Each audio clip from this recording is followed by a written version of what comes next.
history of the world. This is the Charlie Kirk Show. Buckle up.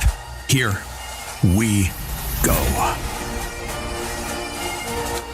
Hey everybody, JD Vance here, live from my office in the White House complex and filling in for somebody who cannot be filled in for, but I'm going to try to do my best, my dear friend, the great Charlie Kirk. The last several days have been extremely hard for our country. They've been hard for me, hard for my family, hard for the countless people in this building who knew and loved Charlie Kirk, and of course, they've been hardest most of all for his darling wife, Erika, and their two beautiful children. The thing is, every single person in this building, we owe something to Charlie. He was a joyful warrior for our country. He loved America. He devoted himself tirelessly to making our country a better place. He was a critical part of getting Donald Trump elected as president, getting me elected as vice president.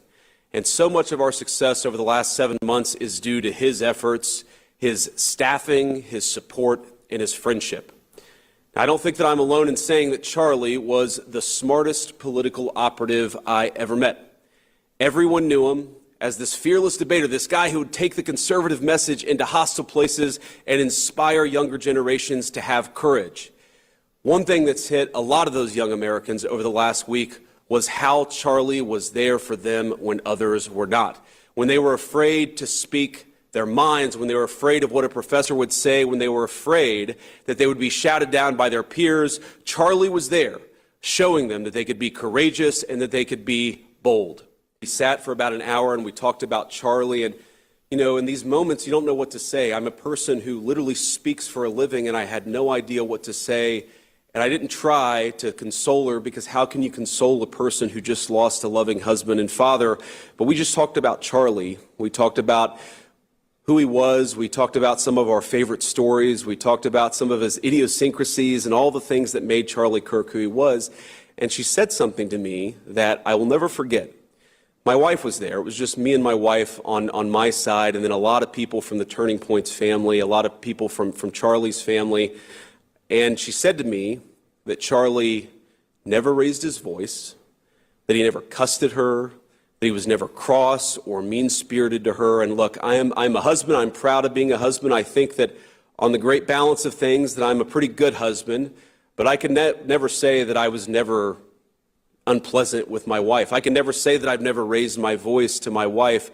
Like most husbands, even the good ones, we're sometimes imperfect. And I took from that moment that I needed to be a better husband and I needed to be a better father. Because of all these moments that I shared just in the last few days, the books that I've read to my kids, going up to their bedroom and kissing them and hugging them before bed, I just realized that all of these moments that I get to have, Charlie is not able to have them anymore. And Charlie's kids and his beautiful wife are not able to have them anymore.